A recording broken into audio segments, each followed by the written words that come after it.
Okay. So hopefully that's all working. I have to remember that I have to press 2 buttons to go live.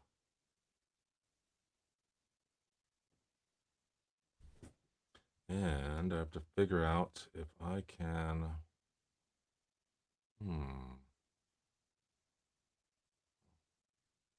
Figure that out soon. Welcome. If anyone's here, I don't see anyone yet. What was that late?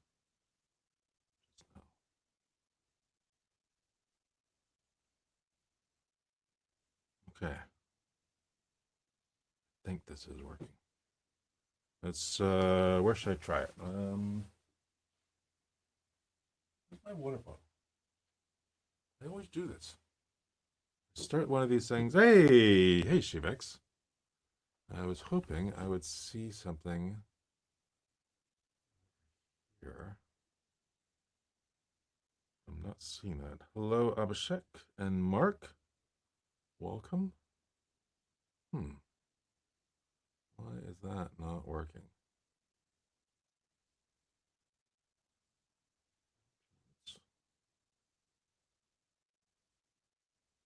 I'll have to try to figure that out.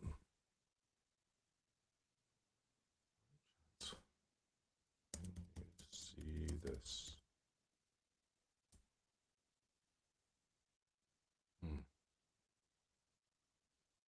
That doesn't seem to be working. Trying new things out all the time. But welcome. That's frustrating. How about if I go to, what can I do?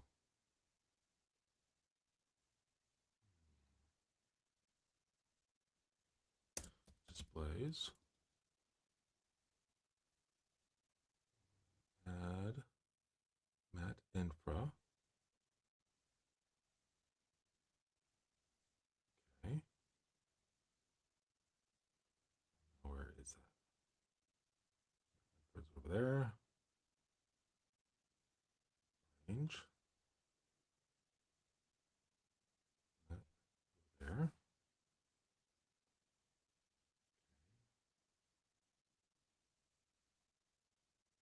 Now,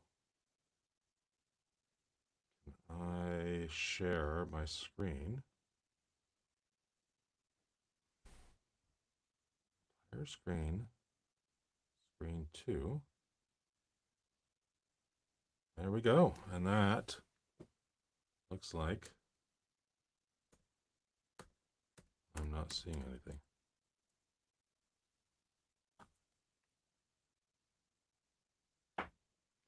How can I not do anything?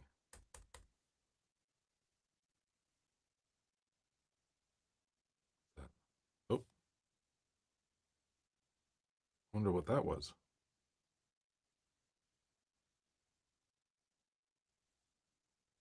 That is over here. Sorry about this. I'm just trying to figure out why certain things are not doing what I expect them to do. Okay, let's try that again. Stop that. Screen. Entire screen. I've just lost that screen. Displays.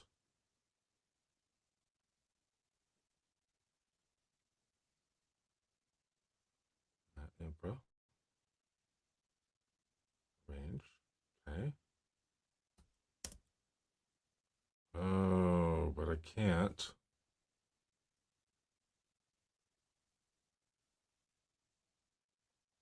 Huh. Whose machine is that on? Oh, that is this display. That's not what I wanted.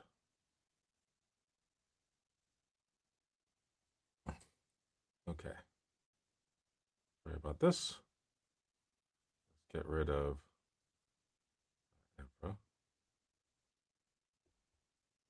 What else can I do to share this screen? Cancel that. That. Okay. Is this a good time? This is a good time to be live. The other slots earlier were too early for India. What slot did I do? Okay. Cool. Let's see. Let's go into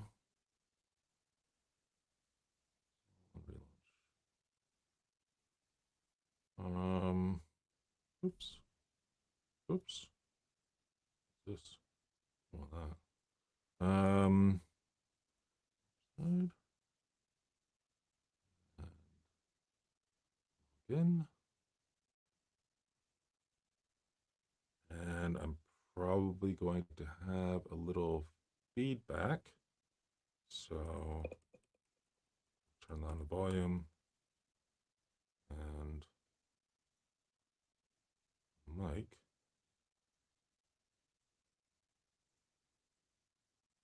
I have no microphone. I'll remove my mic.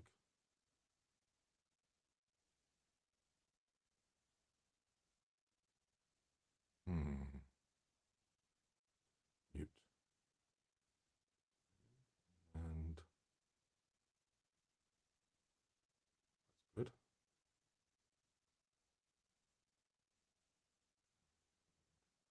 Studio.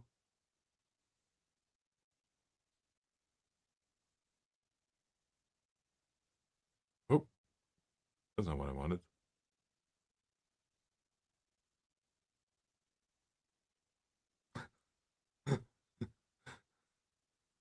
No. Screen.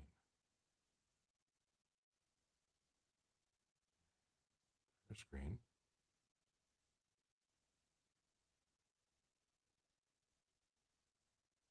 Oh, Inception. Okay, so let's get rid of this guy. How do I get rid of him? I want to get, no, I want to get rid of him. I want to get rid of this one.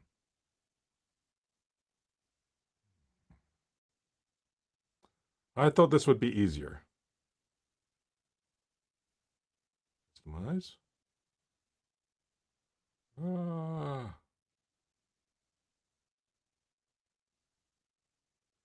Remove this guy. No, I want to remove him. Can't get rid of this guy. People. Matt. And Matt. One of these is me. That's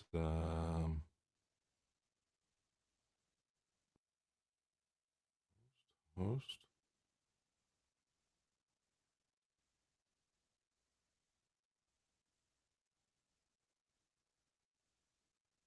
Okay, so that's the good one, and this is the bad one. I want to get rid of this guy. I don't see how.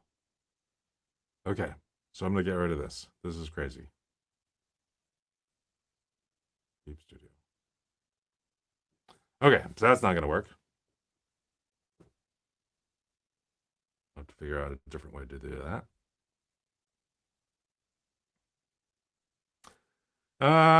Yeah. Okay, so let me look at some of these comments here. Oops. See? Oops.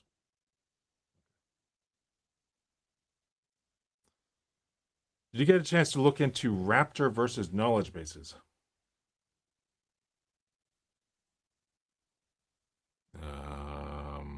No.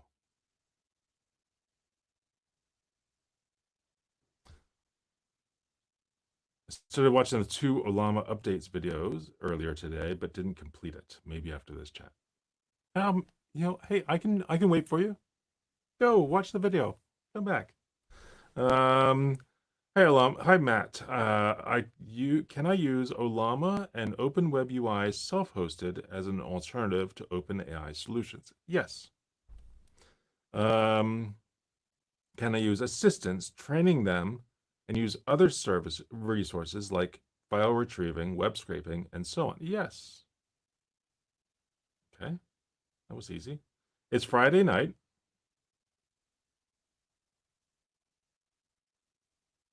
No, it's not. I don't know if it's Friday night anywhere in the world. Friday night? Hmm. But I'm sure I'm not drunk enough to see so many evangelists. How many other evangelists do you know?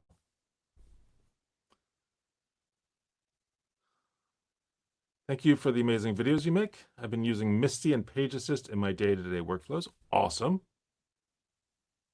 Hi, Matt from Oh, no, make that go away. Okay. I don't know if you saw that. There was a little thumbs up that popped up. Saturday. Okay, Saturday. Yes. Today is Saturday. Good.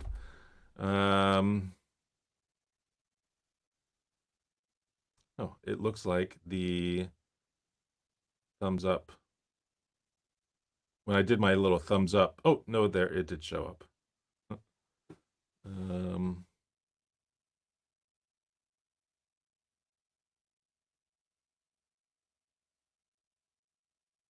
okay.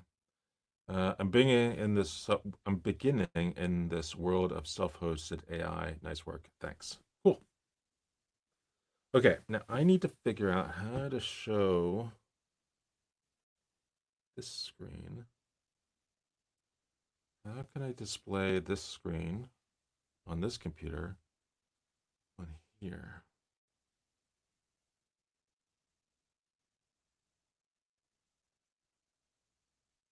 Hmm. And record it.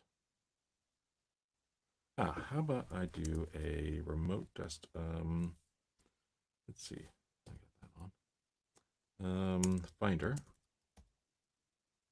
And then find my, and then find my computer.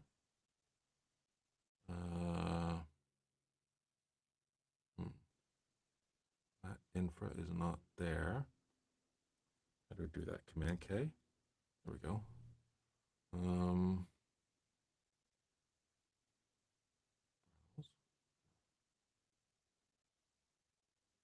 Command K, Matt infra.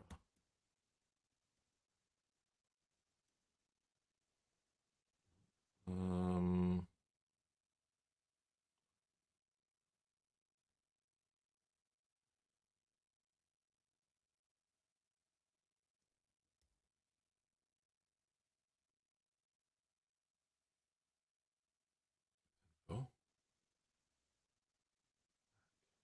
why is this not on the same network? Because I'm not on Wi-Fi here. I am on Wi-Fi. Oh, I was hoping to be able to show my screen. I'm trying something different. And maybe, no, I wouldn't be able to get access to the webcam. Oh, I need an AI to help me figure out Riverside. So I'm playing around again with Riverside. Riverside FM is this platform that does streaming, and it also does other things, but it's the piece of software that I use when I'm on with Ryan, a former coworker at Datadog, and we use it kind of records at a higher resolution up on Riverside, and then I can download that, but also does a lot of AI stuff like automatically generating other types of content, which is really neat. Not sure yet if it's worth the 40 or so dollars for the level I have. I'm still toying around with that. It makes inviting others into it really easy, which is why I'm not just using the ATEM Extreme that I have on my desk with the extra little box that, and Ryan has an ATEM So he could stream directly to me, and then I stream from here. But my internet connection is not that great for upload, so that's not really a great solution either. Anything that is relying on me to stream out for both feeds is generally not a great idea so far. And having the ATEM rules out, or it doesn't rule out, but it means I don't need to waste my time with anything running locally on here, OBS or Streamlabs or any of those other things, Ecamm. But it introduces other questions, other weird things. But I was hoping I'd be able to get, and then this machine that I'm streaming from is actually not that powerful, so I can't really run. I mean, I can run Ollama, but it's not a great environment. Bummer. I will have to ask the support people at Riverside how to do what I want to do. Basically, I want to be able to connect from my faster machine to this, but just as a screen share and not anything else. I want to disable my. Oh, can I disable my camera? Can I join? Thank you for going along this path with me. Okay, so go to Studio. I want to turn off my camera, turn off my, there we go. And I'm using headphones. And join Studio. But I want to share my screen. But I'm still showing up here. Entire screen, that's fine. Okay, I got my inception. Awesome. I want to get this guy. I don't want to see the other Matt's camera. Live stream. Design. Oh, design. What's design? No, that doesn't let me. You used to be able to change some stuff here. Let's make this guy. No, that's not it. Oh, darn. Okay. Well, we'll play around with that idea. And that way, I can of course, now I'm streaming from two places on my same network, which is not ideal,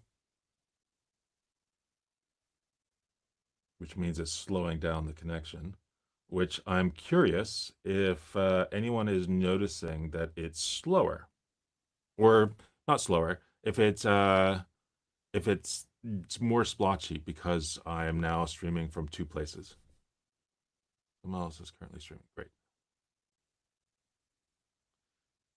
Did my video quality go down? If anybody can tell me that, that would be great. While that's happening, I'm going to open up because I finally got around to, oops, not that. Quality is a bit washed. Is it more so before I added me again?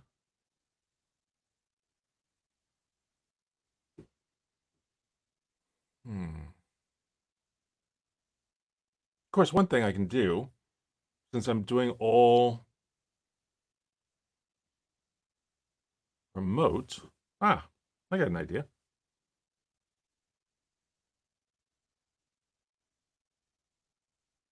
Let's kill this. Okay, I'm gonna get a, how do I get out of here? I'm gonna sign off of there, leave studio. Okay. And then we're gonna open up new terminal and go to Brev and create a new machine.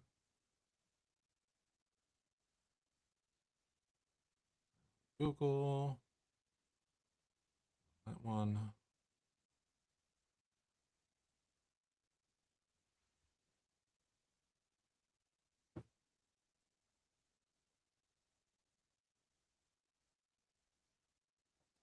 Okay.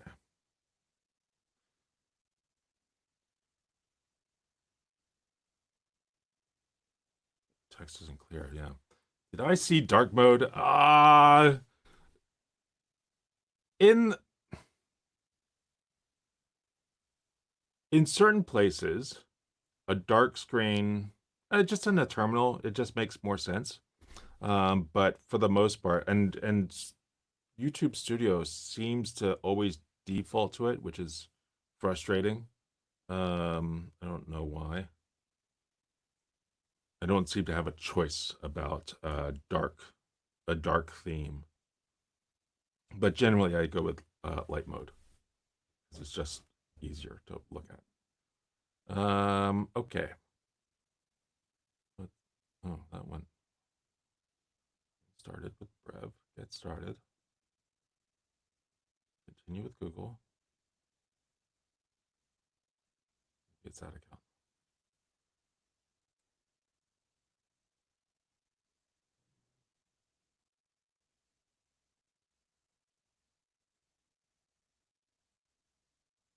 Okay, that's not the one.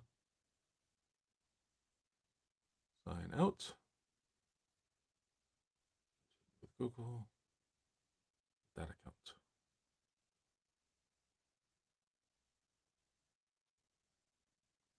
Okay, and I'll create a new machine with a. I like T4 with 16 gigs. Anyone? Nope, no one's talking. Okay, good.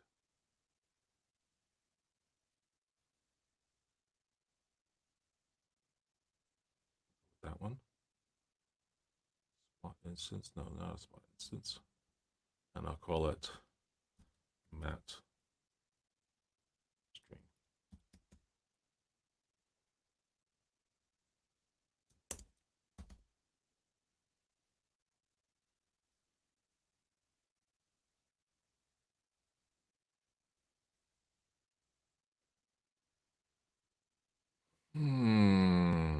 Okay, so watch that video on the Ollama updates. I have this question from Varun Narula. What would you suggest to use for getting structured outputs? I read a bit pedantic objects and response. So for getting structured outputs, just use format JSON. So you can look up in the document. I think the documentation is there.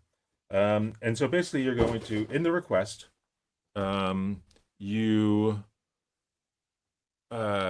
specify there's a parameter, I think, for the main object that you send to Ollama, to the Ollama API.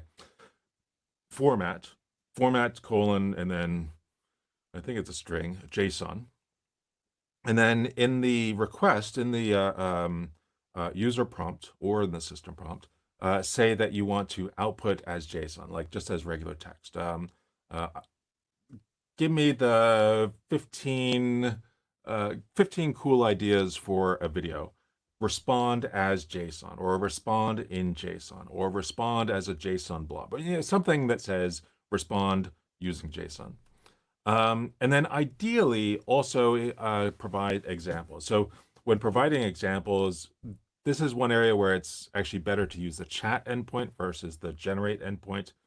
And before the question that or the query that says, respond as JSON, just before that,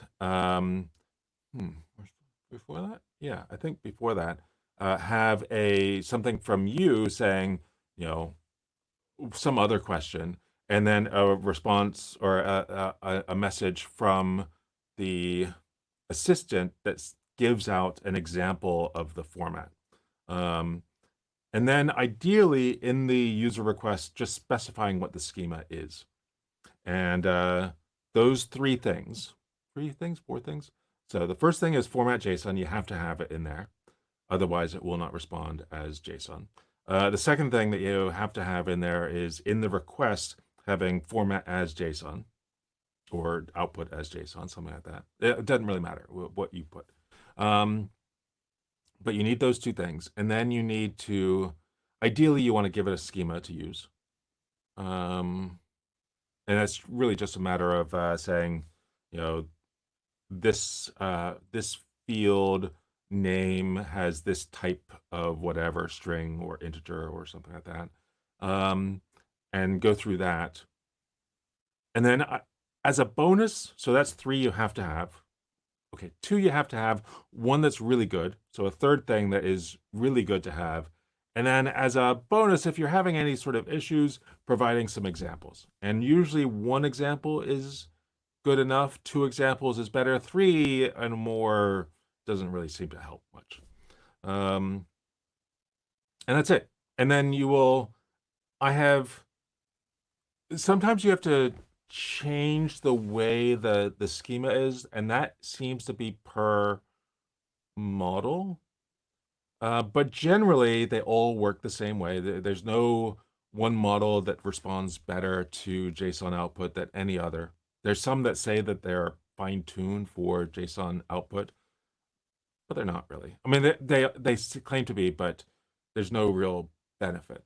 Llama 3 seems to require a little bit a slightly different format to the schema that I had success with before. But generally that's the way it works, and it's reliable. It's 100% reliable.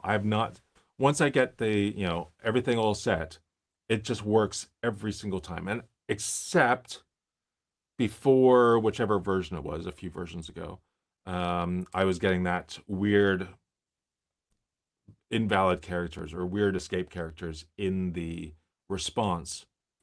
And now, as of whatever that version was in the video, I no longer have that issue.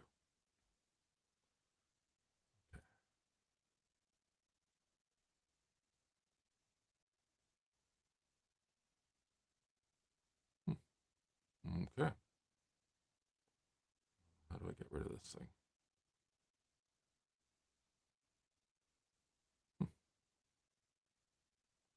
Okay. So now, I have the brev command. How do I install that? Okay. Read the docs. Grab CLI. I want to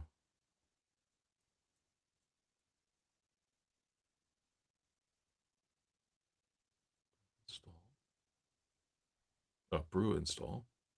So Varun, did that make sense?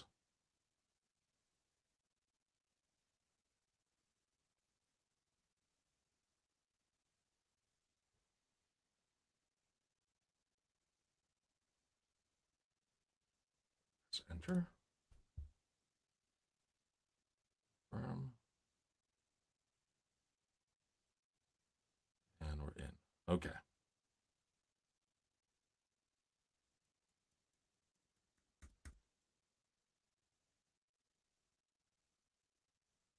We'll give that a try. Thanks, Matt. Could you point to any code snippets? I did see the video on the color example. Yeah, I mean, there is a video I did on function calling, which is really just about outputting a formatted JSON. So that has some examples, and I feel like I've done some others. I'm not really sure. I'll read the docs later. Oh. Okay, so now close this. Can go back to here and share my screen, and actually a window, which is this one.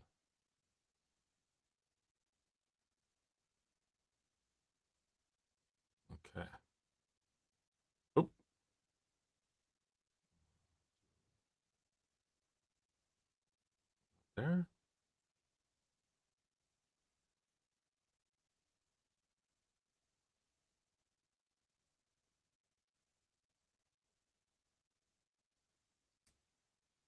Hmm.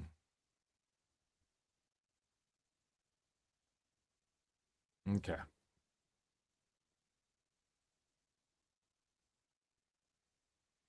Okay, so the reason why I was doing all this,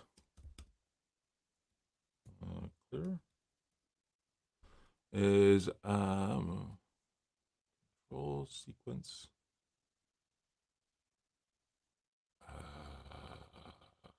Sure. Okay. Is I started playing around with fabric. Now let's get rid of this screen.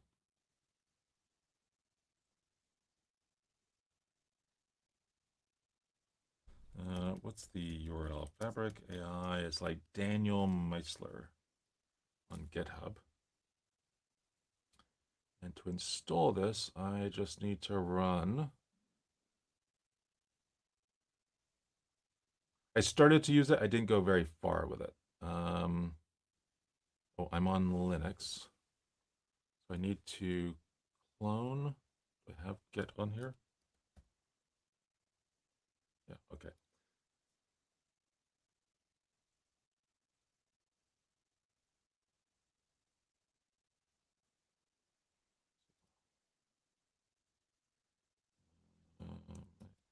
On a different machine that I'm used to using. Let's call it Fabric. Actually, it'll RM directory Fabric. Git clone. Oh! Okay, yeah. Okay. So now, CD Fabric. And then I want to install pipx. Copy that command, paste that in there. I don't know. What's my password? I don't have a password. Bummer. Okay, so brev CLI. That stream. Access.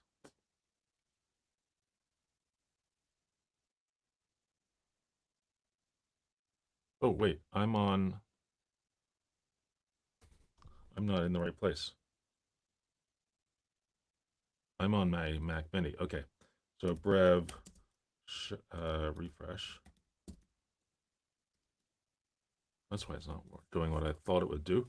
Now brev shell mat stream. Spelled wrong. Mat stream.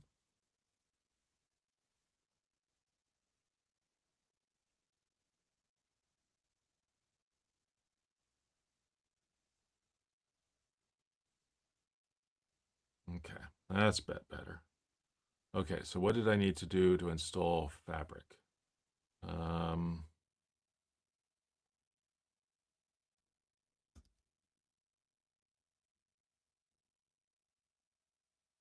Okay.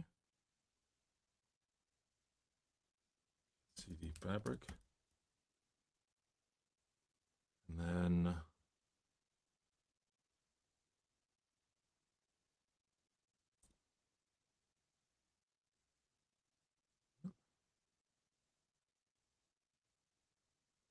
okay, unable. Okay, so run apt update.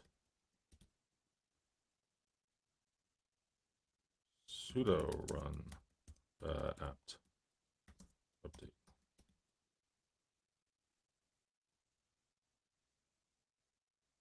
Is that a what did it do? Sudo apt install pipx. Yes.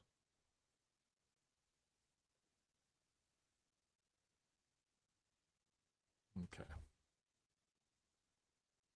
any other questions, I can answer them while I'm doing this. Hopefully you're seeing what I'm seeing. Yep, okay, good. Oops.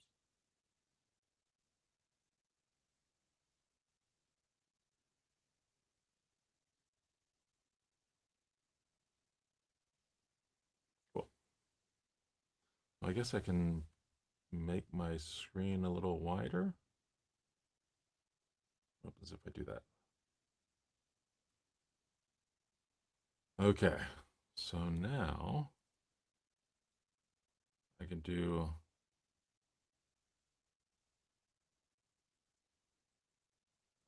if I'm in Fabric, and now I just run pipx install dot local.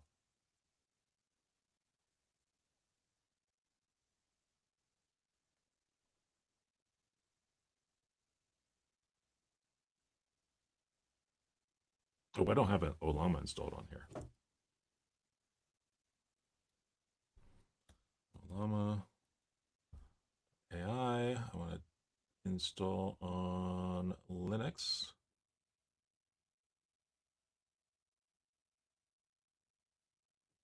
So let that keep running. But I started playing around with this yesterday, and after, oh my God, I don't know how many people have been saying, "Have you tried Fabric yet? Have you tried Fabric yet? You should try Fabric. You really need to try Fabric." Like, yeah, I know. I'm gonna try it, and I finally did, and it looks pretty awesome. It's I was I was thinking it was trying to do, I guess it kind of is trying to be an agent kind of framework in a little bit with its stitches, where it will stitch together multiple patterns in the fabric. It's gone for this whole, all the words have to deal with fabric, which makes it has the same problem that Chef had, um, where it is completely not searchable. Because with Chef, which was a way for distributing files, distributing application, is that it's continuous delivery, um, and uh, if you wanted to learn about how to use Chef, you had to understand recipes, and there were all these other, Chef and I mean the same thing with a competing platform was SaltStack, and everything was kind of food related, and it's it's just goofy.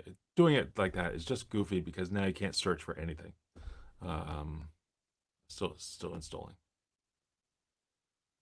Um, but let's see. While that's going, I'm going to brev shell mat stream. Increase the font here. Oops, I want to do that. Let's make this smaller and bigger, and smaller. Go.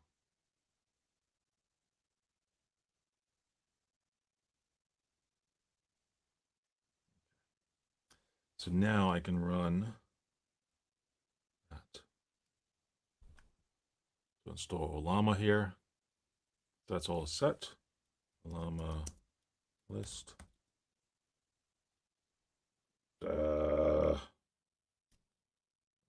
Sudo system ctl start Ollama. Host is down.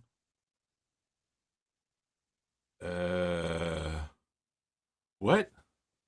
Okay, exit. Rev host. What was the command? Host.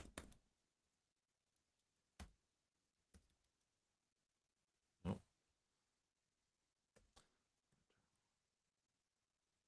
What? Rev host. Brev shell dash host. Okay. Brev shell / host stream.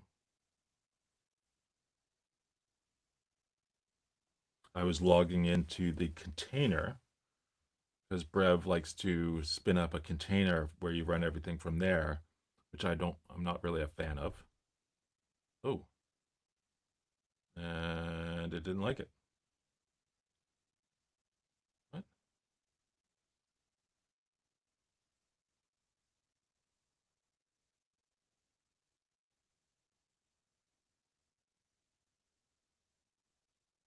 Okay, that was weird. Okay, so now let's try installing this here. How's Fabric doing? Okay, so that's all set, I think.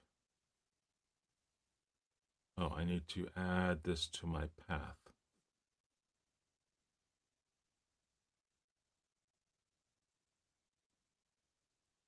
Um, uh, um,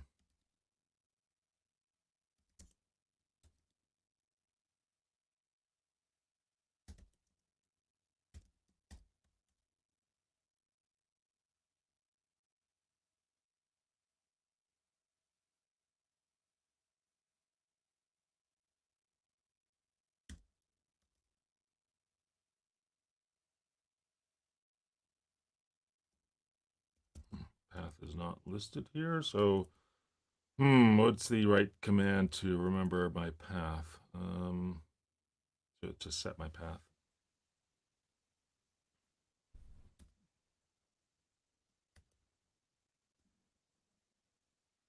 $, path. Was it semicolon, I think?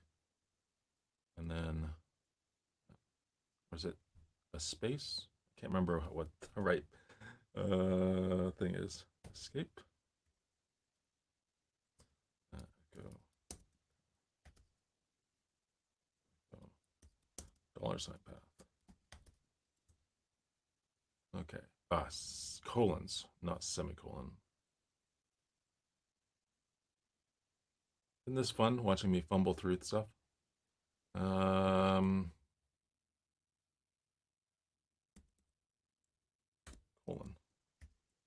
Oops. Get rid of that.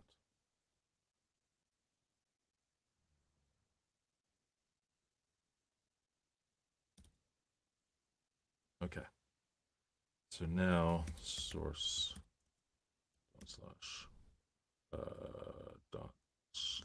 dot dash rc. Is that right? No, that's not it. I have totally screwed that up. Okay, let's exit out of here and go back in.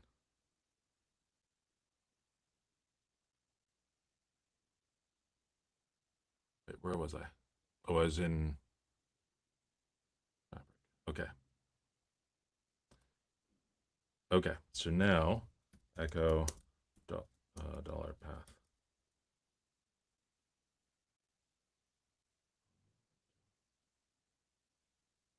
I obviously did not do that correctly. What happened? Oh.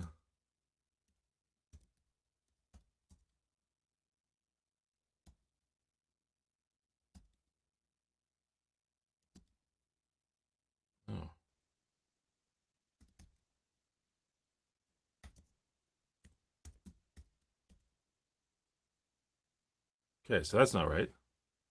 What did I do wrong there?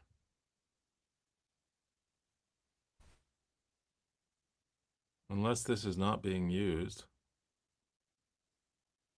It's because I'm in this this silly container. Anyway, what did they want me to put? cd.local cd bin. What's in here? Oh, so this is where the Fabric executables are. Okay. So Fabric / Fabric. Okay, so I need to set up -- setup want OpenAI. I don't want Claude. I don't want Google. YouTube API key. I'm not going to do that on screen because then you'd have my YouTube API key. So I guess part of this is not going to work well. So now, /fabric. Could not find. So maybe doing this on a stream is not so good, and I need to do this as a polished video instead. Well, that kind of sucks.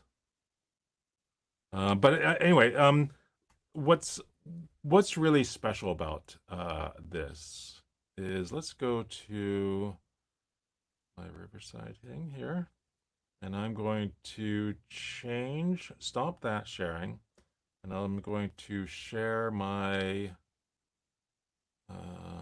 this window. Share. And now I can go over to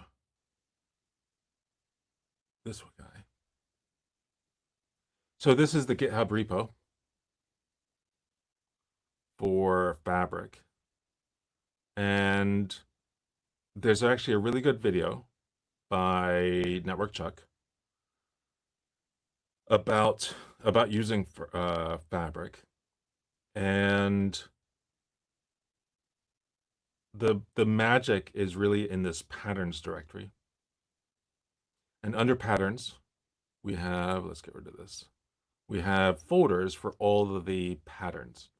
And so basically this guy has collected really good prompts to use for all these different things, added them to this repo, and some of them, I think, have been tweaked and modified by others. I don't know how much of that has actually happened. It looks like he's done all the, okay, one person, a few other people have helped out occasionally, but it's mostly him, which is fine. And then he's got all these different, again, patterns of prompts. And so maybe we want to explain a paper. I think I saw a research paper. Summarized paper. And if we look at the system, so this is the system prompt that you can use. And it's a pretty good place to start, at least. And the examples I've seen, people, it's like a wiki of prompts. It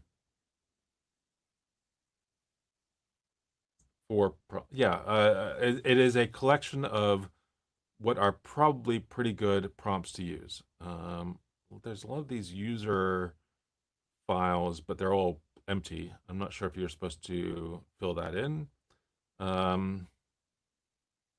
And the idea here is that you're going to call this fabric command, specify -- pattern or -p, and then summarize paper. So the idea here is that you've copied the contents of the paper to your clipboard, and then you're pasting that and piping that to Fabric with a pattern of summarized paper. And then it outputs, a nice, it looks like he found this particular prompt on this LinkedIn post. Oh, that's interesting. But if we go back to patterns, there's kind of a general AI, ask an AI a question, which is answer as 3 to 5 marked on bullets, 10 words each. Generally good things to do. I mean, potentially good things. Analyze answers. Not sure what's going on here.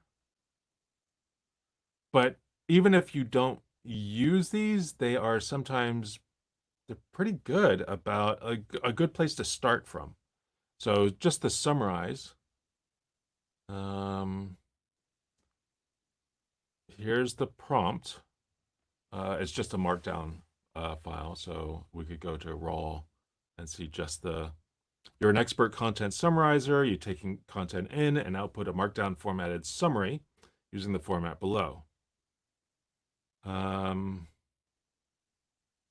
hate it when people insert things like this into prompts that don't make any difference. Take a deep breath, like acting like it's a human, whatever. But think step by step about how to best accomplish this goal using the following steps. And then, here's the steps I want you to take, and here's the how I want you to output it.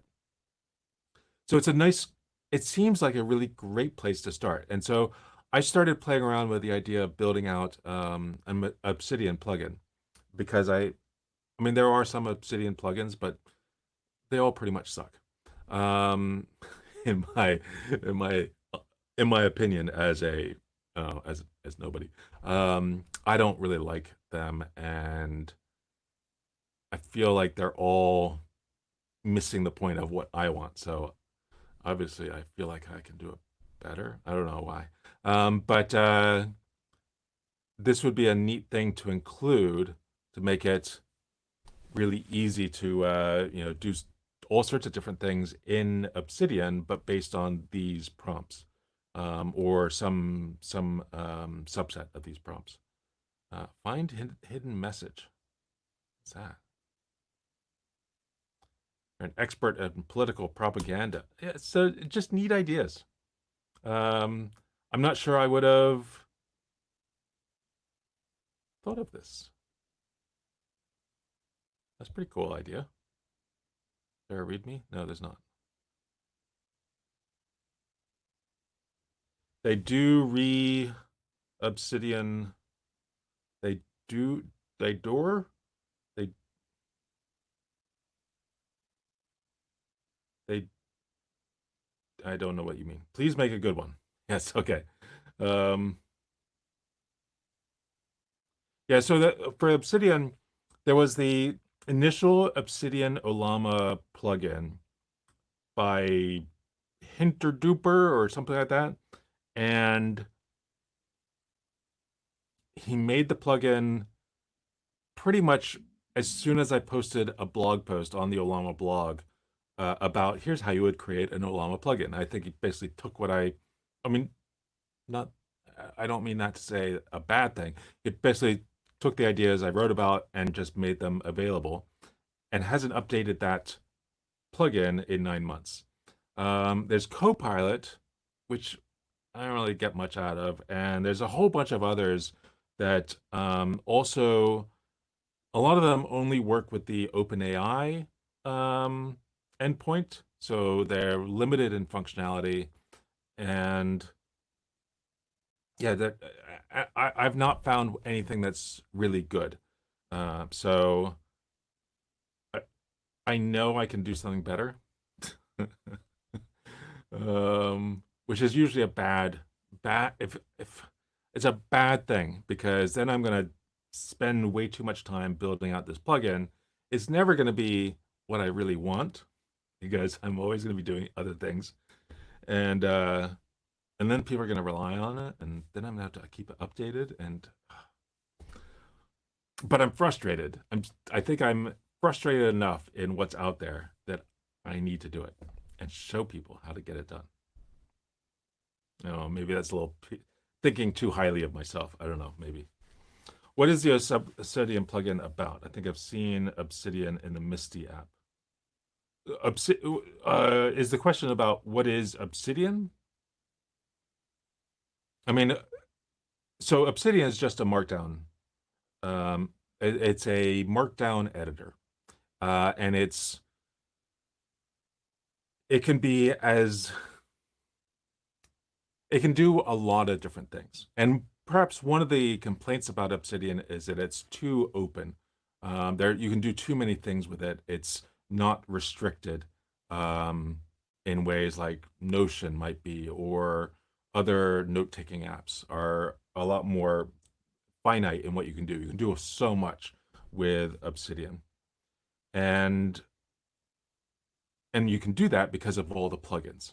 And there's plugins for everything. I use a plugin for project management, and it's pretty amazing what you can do with that. And I use a plugin for um, showing me how long it would take to read the text because I write scripts in there, the scripts that I do for all my videos, and I can see, okay, well, that's a 9-minute video because I put in how long does it take me to read. I think I said I think I do like 160 words a minute when speaking. Where is it? 160? Maybe I do the good videos or the full videos are like 90 to 120 words per minute. But when I do a short, they're much like 160 to 200 words per minute. And that way I can see, okay, this video is going to take this amount of time to read. I like it a lot. Cataclysm Studios, I like it better than Notion. Yeah, me too. I mean, Notion is a tool that is designed to be a note-taking tool, except the one thing that it's designed to do is something it does poorly because of the way it deals with blocks. I mean, they're gradually making that experience better, but it's okay. It reminds me of HubSpot, which is a content management system, but as a content management system, it's terrible. But it's all the plugins with other marketing tools that make it really interesting. HubSpot is a pretty interesting company. There's a based in Boston, and HubSpot there was a book written by an author who got hired by HubSpot to create this book, and then he got ready close to publishing it, and the execs were worried what he was going to say, and they started dumpster diving, threatening him, and all sorts of other things. FBI got involved, and after all the investigation by FBI and other investigations, the chief of marketing, Mike Volpe, was left. He was kind of forced out, although it went higher, but nobody higher really got affected. But yeah, it was a fun story. Fun story. Notion notes aren't even encrypted. Okay. But so with Obsidian, you can do so much, and it's all mostly about note taking, but there's so much more as well. And then the plugins, I mean, anything you can do with some text, a plugin can do, and they're all the plugins are written in it's all TypeScript or JavaScript if you want, and yeah, and it's really pretty cool. So that's what Obsidian is, and the plugins. So what was I was thinking about building a plugin for Obsidian that would allow you to have all your prompts as other notes within the system. That way you can very easily update the prompts, have it all based on Ollama, and do type completion as well as a chat window and a bunch of other things. So I wouldn't be able to use Obsidian without the plugins. The plugins make it. I have way too many plugins. Anyway, yeah. So I'm pretty jazzed by all these. Create a 5-sentence summary. How many times have I gone into whatever Ollama or anything else and said, "Oh, I need to come up with a good prompt for summarizing something," and I fumble through it because I don't have all these collected. I should have, because I've done this enough numbers of times that I should have collected all the prompts that I use, and I don't. So this is a nice collection of what's this? Interesting. 5-sentence summary.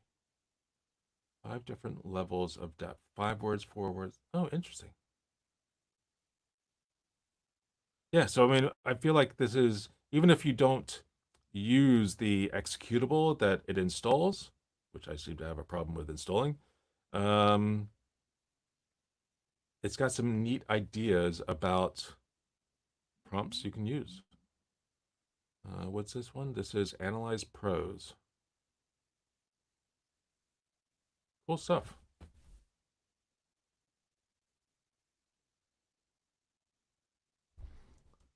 So Misty gives an option to connect to an Obsidian repo. Yeah. So what Misty does with Obsidian is it will allow you to. So with Obsidian, Obsidian works on vaults. Vaults are collections of markdown documents in subdirectories. And in the root of the vault is a .obsidian directory, which has kind of meta information about the vault and about all the plugins that you've installed and the keyboard shortcuts. All that is stored in a .obsidian subdirectory of the root of the vault.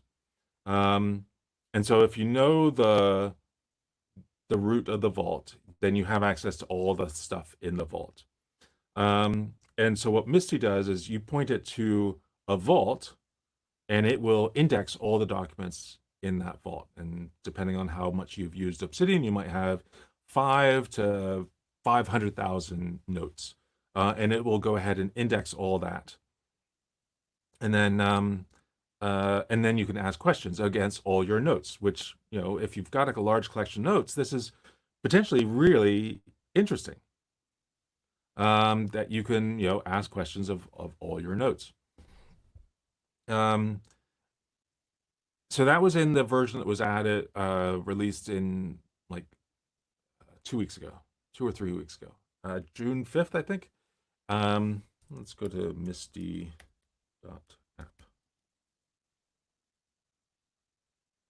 Problem with it though is,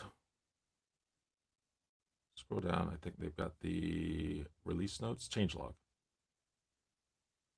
Yeah, the problem with that is that if you make, typically these vaults, you're updating them a lot. And it doesn't recognize that there's any changes to the vault. And so you need to go back into where you define the vault and say index again if you've made any changes. They realize that's an issue. They said they're going to, in fact, they asked me, don't make a video yet about it. Make it after the next version when we're going to be more intelligent about, updating the content in the Obsidian vault, because it's really janky right now. It doesn't work very well.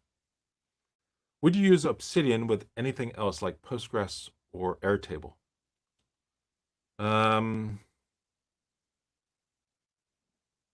Would you use Obsidian with Postgres? I don't know how I would, unless there was some plugin that had, some integration with SQL, and I wanted to use Obsidian as kind of my development front end for a SQL database. That could be pretty interesting. With Airtable, I don't see. Airtable is interesting. They had, when Airtable first came out, there were really two products that did really well, that did exactly the same thing: Airtable and Coda. And Coda was like, did everything Airtable did and a whole lot more powerful. Just and better.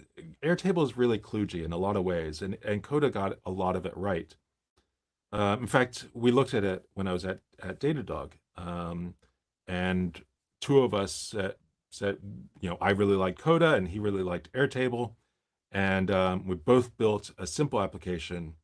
And at the end of it, my application was far more powerful than what he was able to build with Airtable. And Airtable relied on, using Zapier to do a lot of integrations, while Coda did it all natively. But Airtable won out because their marketing was a whole lot better, and they were charging for it. Coda was still free, and Airtable was charging, I don't know, for the level we'd be using, like $100 a month or something like that. And so we went with Airtable because we knew what the pricing policy was. There was support associated with that money. And I think I feel like Coda lost a lot of steam because they just would not release a price, and would not start charging for it.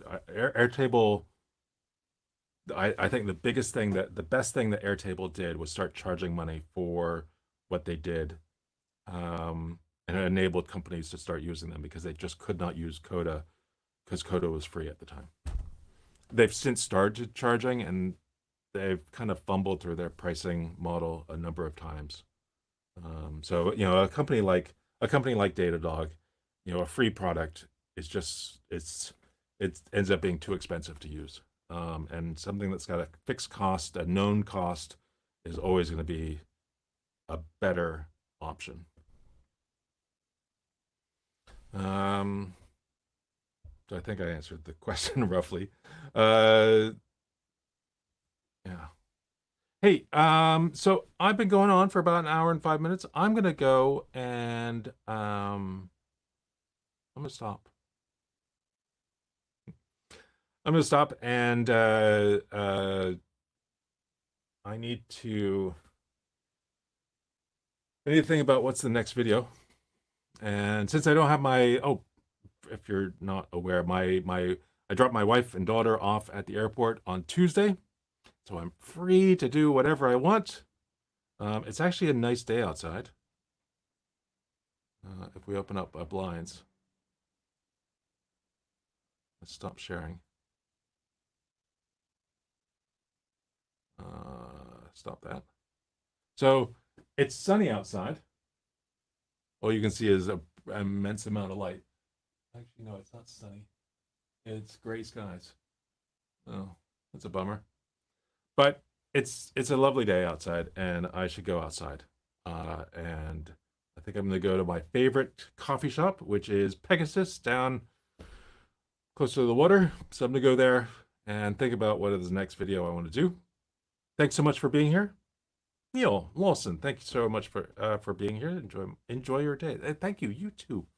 Did you? Is this the first time you piped up today?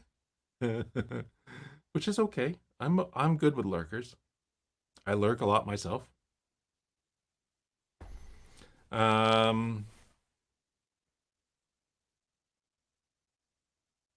Make that Obsidian plugin. Yeah, I need it too. I need it too because I really don't like the options that are out there. Enjoy the coffee. I will.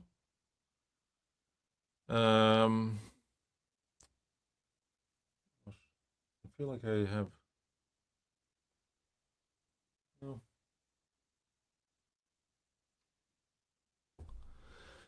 Yeah, I mean it's beautiful. I said it's beautiful, and then I looked outside, and it's not quite as beautiful. Let me, if I take a photo, and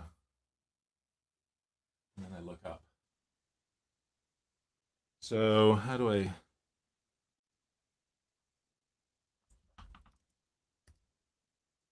Photos.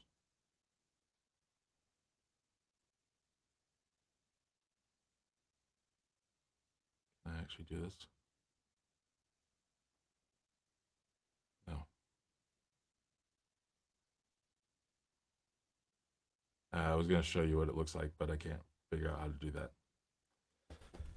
It looks pretty right here because I'm kind of ground level outside. If you stepped outside, ground level is basically right here, and then because this part of the house is kind of buried into the ground, and so I'm looking out, and all I see are this the whole thing filled with California poppies. So it's this bright orange, and people keep stopping by our backyard, or there's a road right here, and they'll walk along the road and get to our property and take photos of our backyard because it's so beautiful.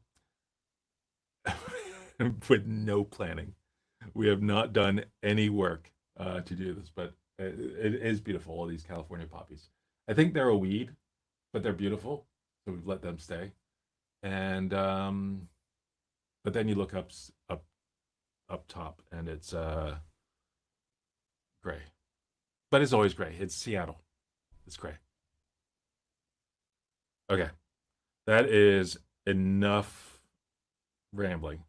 I should stop. Let's figure out how to stop this. Thanks so much. Bye-bye.